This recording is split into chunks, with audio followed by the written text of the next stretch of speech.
Cuando nosotros hablamos de gastos generales en construcción, debemos entender, para empezar, que es el principal componente de los gastos indirectos. Como gastos indirectos, bueno, para entender qué son los gastos indirectos, tenemos que hablar de qué son los gastos directos o los costos directos. Los costos directos, o mejor dicho, el costo directo, es el precio de o los gastos que tengo que desembolsar por la obra de edificación propiamente dicha, ¿no? Es decir, lo que cuesta específicamente hacer ese producto. Y dígase como costos indirectos aquellos que, si bien es cierto, no forman parte intrínseca de lo que estoy haciendo, de mi obra, por ejemplo, es algo que igual tengo que gastar, igual lo necesito hacer. Podríamos decir que es la logística del proceso de construcción. Si tuviéramos que indicar un ejemplo, yo diría que no hay nada más representativo que la torta de una panadería. Cuando yo voy a comprar una torta, no sé, por mi cumpleaños, para celebrar mi divorcio, para celebrar, no sé, pues, ¿no? Algo por el estilo. Yo pago un monto y esta torta se supone que me la han cotizado en la panadería en función de cuánto costó hacerla. ¿Cuánto costó hacerla? El panadero, el dueño ya sabrá cuánto representa la mano de obra del maestro pastelero, los decoradores, los ayudantes, qué sé yo. Cuánto han gastado de gas o de electricidad, cuánto han gastado de harina, de huevos, de azúcar, etcétera, etcétera, etcétera.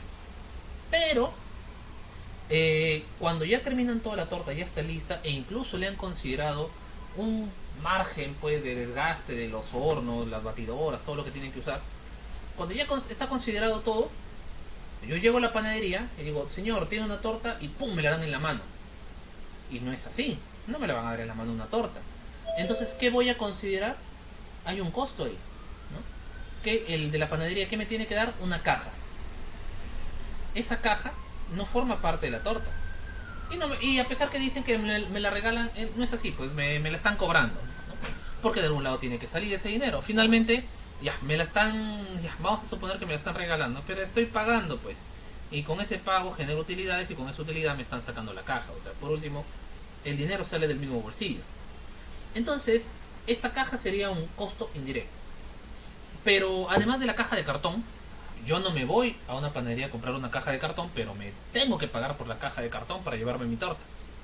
Y de la misma manera, hay un personal que está trabajando en la caja desde el punto de vista del recibidor pagador de dinero, ¿no? Entonces, ese personal de caja recibe un sueldo, y yo personalmente yo no voy a una pastelería para darle dinero a alguien que me va a recibir y cambiar dinero. Así como yo no voy a una pastelería buscando que alguien esté limpiando el piso, aunque es inherente, la limpieza es inherente al local, así como la vigilancia, así como el servicio de la electricidad, la publicidad, etcétera. Todos estos costos que realiza la empresa, la panadería como tal, el negocio, gastos que necesita hacer, que son independientes de la materia prima y del recurso humano que requiere para hacer su producto principal. De la misma manera, en la construcción funciona tal cual. Nosotros tenemos un costo directo derivado de los elementos, de los recursos que forman parte de la elaboración del trabajo propiamente dicho. Dígase la mano de obra, dígase los materiales, dígase los equipos y herramientas, ¿verdad? A lo cual, por supuesto, ya hemos hecho distintos análisis para determinar su rendimiento, su alcance, su velocidad, qué sé yo. Ahora bien, pero hay otros gastos más que están derivados del proceso de construcción, de los cuales yo no me puedo desentender, a pesar que no forman parte de mi obra propiamente dicha. Por ejemplo, el pago del profesional que va a hacer la inspección, el control de la obra, ¿no? Ese yo no lo tengo.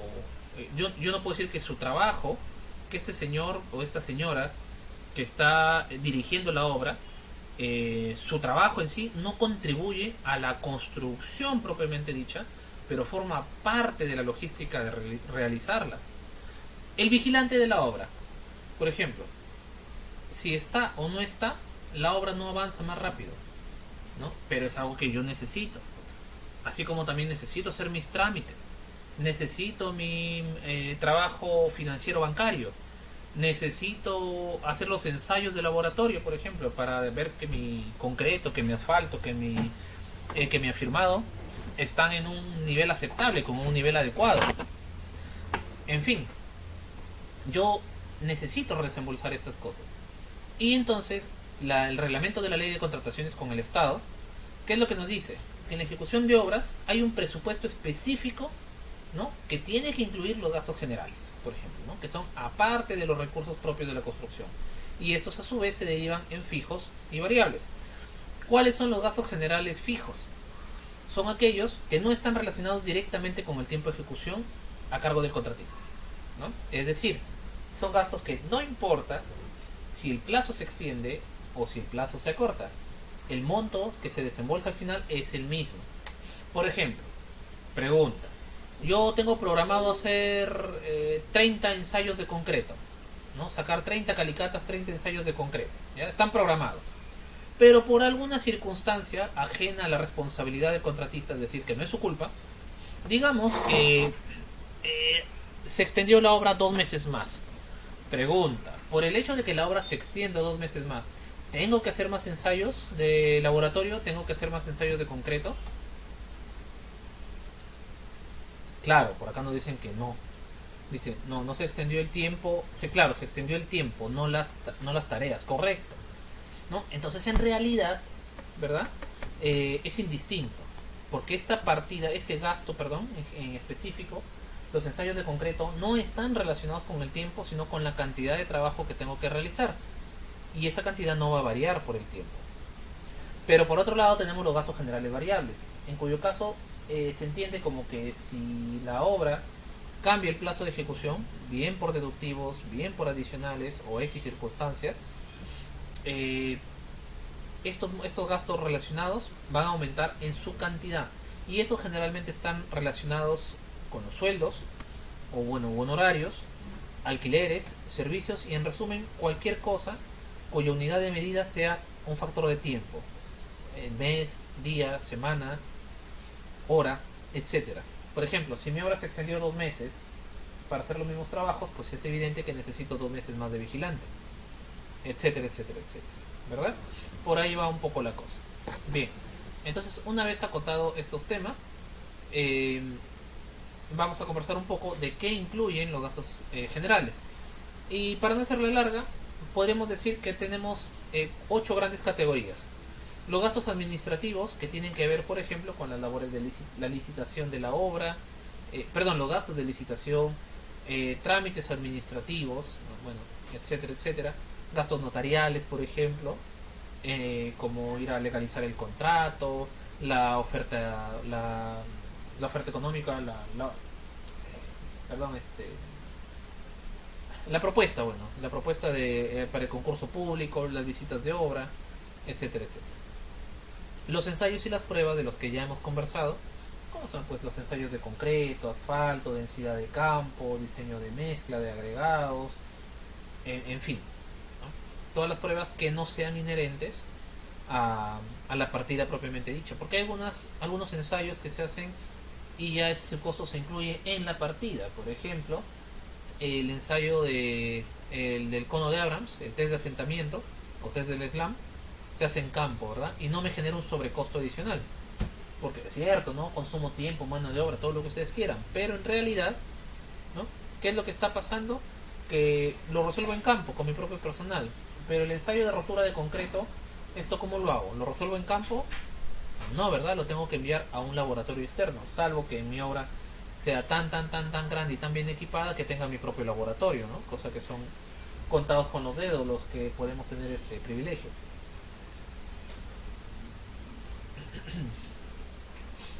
Bueno, después vienen los gastos tributarios, que se podría resumir como el tributo a Censico que tenemos que generar todas las obras de construcción. ¿Y cómo se calcula? Un 0.2% del costo directo, ¿no? Que va dirigido a las arcas de Censico. ¿Y por qué y para qué? Bueno, en líneas generales, cuando nosotros tenemos una empresa X de otra circunstancia, digamos que las empresas están en obligación de capacitar a sus trabajadores, ¿no? Ciertamente porque reciben una productividad al respecto. Ahora, el problema es que en construcción no se puede hacer eso con el personal obrero. Con el personal de planta tal vez, pero con el personal obrero no se puede porque, digamos, yo no lo requiero a mi personal todo el año, ni todos los días del año, sino por semanas, por jornadas, a veces incluso por una tarde, un día, etcétera, y ellos luego van y lo jalan a otro lado, ¿no? Son muy pocas las empresas constructoras que trabajan con personal de planta, ¿no? Normalmente se subcontrata. Bueno, y es normal. Ya, ¿y qué tiene que ver esto? Porque si yo como empresa constructora gasto, digamos, no sé, 100.000 soles capacitando a mi personal constructor, termina la obra en 3 semanas, o perdón, en 3 meses, y se van. Se van a otra empresa y digamos que la otra empresa se vería beneficiada por mi capacitación. O la otra empresa otra vez volvería a gastar en capacitarlos. Entonces definitivamente no hay un flujo de rentabilidad adecuado, ¿no? En estos casos. Ahora, la alternativa 2, ¿no? Sería que cada constructora le pague como que un porcentaje significativo, representativo, perdón, al trabajador para efectos de su capacitación. Entonces, ¿qué garantías tenemos de que los trabajadores lo van a gastar capacitándose? No se lo van a gastar simplemente. Ya, tampoco no funciona la idea. Entonces, la solución es que el Estado peruano, en su rol de ente controlador, ente supervisor, etcétera, etcétera, use los impuestos de los peruanos para capacitar al personal constructor. Y para eso existe la escuela Sensico, la Escuela Superior de Sensico, ¿no? El Servicio Nacional de Capacitación para la Construcción. Pero acá hay un problema, que estamos utilizando los recursos públicos para capacitar personas que a la vez le van a generar productividad a empresas privadas. Y ya hemos dicho que estas empresas deberían ser los que contribuyen con la capacitación del personal, cosa que no estarían haciendo. Entonces, la figura es la siguiente. Bueno, señor empresa privada constructora, dado que no vas a capacitar a estos trabajadores, por favor, vamos a ponerte una cuota de contribución que se van a ir directamente a las arcas de Sensico para estos fines. Por eso todas las construcciones, todas las obras, están obligadas a pagar el 0.2% de su costo directo, ¿no? Para efectos tributarios, para el sostenimiento de la Escuela Superior Sensico. Bien, otro de los rubros son los honorarios profesionales. Ya, en esto no hay que hacerle mucha vuelta. ¿Qué son los honorarios profesionales? El sueldo, los pagos para el residente de obra, los asistentes de campo, los especialistas, prevencionista, almacenero, control de productividad, de rendimiento, especialista en concreto, en fin, ¿no? El maestro de obra, por supuesto, o el técnico en edificaciones, eventualmente el topógrafo. Depende cómo esté la estructura administrativa de nuestra obra. También, por supuesto, estarían los casos como los honorarios, el sueldo del personal de vigilancia, el personal de salud, que va a hacer el fichaje, el monitoreo de todo este tema del COVID, en fin, etcétera, etcétera. Alquileres y servicios, por ejemplo, ¿no? Estamos gastando en un contenedor para oficina de obra. Ya, pero hay alquiler. ¿Y por qué el alquiler no lo puedo poner en mi costo directo? Porque si la obra se extiende, entonces en el costo directo, cuando hay ampliación de plazo, el costo directo no se amplía. Lo que se amplían son los gastos generales variables. Hay que tener mucho cuidado, ¿no? Entonces, si mi unidad, yo creo esto, ¿no? Si el monto tiene una unidad relacionada con el tiempo, como los meses o las semanas, entonces es un gasto general variable. Y a mi parecer, si una partida tiene una unidad cuya unidad de medida es global, por lo general, yo creo que es un gasto general fijo, ¿no? Por ejemplo, ¿se acuerdan que habíamos visto lo de los EPP, ¿no? Los equipamientos de seguridad. Lo estamos poniendo como una partida, pero ¿cuál es su rendimiento? ¿Tiene mano de obra? ¿Tiene equipos y herramientas? ¿Tiene repercusión en el cronograma? No. La señalización de seguridad en general, cosas como la desmovilización y movilización del campamento, etcétera, etcétera. Para mí, si no tiene mano de obra, si no tiene rendimiento, entonces para mí no es una partida, sino es un gasto general fijo. Y si el factor de unidad de medida es por tiempo, para mí es un gasto general variable. Pero esa es simplemente una apreciación. Y ahí hemos hablado. Entonces, recursos de obra son esos montos que yo necesito desembolsar que van contribuyendo a la necesidad del trabajo de campo. Ya lo hemos dicho, los EPPs, impresión de planos, la señalética, entre otras cosas. Bueno, finalmente también tenemos por acá los subcontratos temporales, y podríamos hablar en este caso, bueno, como subcontrato del almacén de obra, por ejemplo, podemos volver a tomar el tema, que podrían estar por acá, ¿no? También puede ser el caso. Y finalmente, los gastos financieros. ¿Qué son los gastos financieros? Son aquellos costos de comisión bancaria que me van a cobrar, pues bueno, obviamente los bancos, por el hecho de resguardar una cierta cantidad de dinero que hace las veces de garantía para los temas de las cartas fianza. Ya vamos a hablar en un momento qué son las cartas fianza. Las cartas fianza son documentos que acreditan, que avalan la existencia de un depósito de garantía por parte del contratista en favor de la entidad en caso de incumplimiento de algunas condiciones del contrato. Por eso es que la primera de estas garantías se llama garantía de fiel cumplimiento. Es una garantía que establece el contratista indicando que sí o sí cumples el contrato, caso contrario pierdes tu dinero, el que está en el banco, ¿no? A grosso modo. Bien, ya, entonces esto es lo que más o menos estábamos conversando, ¿no? ¿Cuándo es gasto general? ¿Cuándo es una partida? Entonces para mí depende. Si afecta el cronograma, es partida. Si no afecta el cronograma, es gasto general. Si su unidad es tiempo, es gasto general variable. Si su unidad es global, es gasto general fijo, ¿no? Pero esa es una apreciación, ¿no? En fin. Y por supuesto hay que analizarse en cada caso puntual, ¿no? Lo digo de forma muy muy general. Ahora la pregunta sería, ¿y por qué la gente está empeñada en todo meterlo, si es así como dice usted, arquitecto? ¿Por qué, por ejemplo, yo siempre veo que los EPP, el alquiler de la oficina, el alquiler del baño, hasta la vigilancia, si fuera posible, ¿por qué lo meten como partida de obra? Tiene razón, no hay afectación en el cronograma, pero aún así todo le queremos meter a la partida, ¿no? Al costo directo. Y acá está la respuesta. Vamos a suponer partida 1, partida 2. Bien, entonces sería mi costo directo. Vamos a suponer que esta partida son 100 soles, estas son 200 soles. Por lo tanto, mi costo directo son 300 soles, obviamente. Bueno, ya. Ahora vamos a ver. Este costo directo tiene costos indirectos, las utilidades, que vamos a ponerle que es el 0.05%, 15 solcitos. Mis gastos generales, vamos a suponer que supongamos que tengo dos conceptos, uno por 50 soles y uno por 40 soles. ¿Ya? Ambos son mis gastos generales.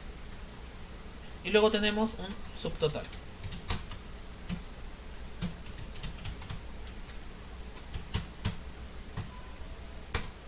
¿Ya? Este sería el total. Bueno, el subtotal. Le agrego su IGB y el total. Esto más esto. Ya está. Este sería el total en esta figura. Ahorita vamos a ver lo del IGB, no se preocupen, esto se calcula. Un ratito. No es intuitivo, esto se calcula. Esto es un ejemplo nada más. ¿Ya? Ahora bien, esto de acá, vamos a suponer en este otro ejemplo que se me dio la gana que estos 40 soles no formen parte del gasto general, sino que sea una partida más. Entonces, esto lo retiro de acá y lo pongo para abajo. Lo quito de aquí y miren ustedes la diferencia. Cuando yo lo tengo, este concepto de acá, lo tengo como partida del costo directo, miren lo que pasa. Aumenta el costo directo, ¿no? Y las utilidades, miren cómo acaban de cambiar. Porque las utilidades hacen referencia a la totalidad del costo directo. Así que cada sol que le meto a costo directo, indirectamente me agrega, ¿qué cosa? Utilidades. Pero no solo eso, sino que agrega el subtotal y por lo tanto también el IGB. Y al tener más IGB, yo sé que esto se va para la SUNAT, pero esta es liquidez que yo puedo manejar, ¿no? Recuerden que la SUNAT, a la cuenta de detracciones de SUNAT, se va una parte y la otra parte yo la puedo manejar, ¿no? Obviamente igual tengo que pagarla, pero tener liquidez es lo mejor que pueden tener el capital, el efectivo. Y finalmente el monto, el presupuesto total, miren ahí cómo está cambiando, ¿verdad? Esto es para efectos de contrato, pero en la vida real, en la práctica, esto se va para acá, ¿no? Esto pasa para acá, o sea, se queda con este esquema. O sea, cobraría por este de acá, pero ejecutaría este de acá. Es lo mismo, porque igual estoy destinando los mismos 40 soles acá que acá, pero me está generando, al contratar así, al elaborar mi presupuesto así, me está generando más utilidad. Por eso es el interés de muchos contratistas, de muchos proyectistas, de meter la mayor cantidad de bultos acá. lo cual desnaturalizaría la idea de los gastos generales, pero bueno, es una práctica asimilada que nosotros tenemos que corregir. ¿Estamos, mis amigos?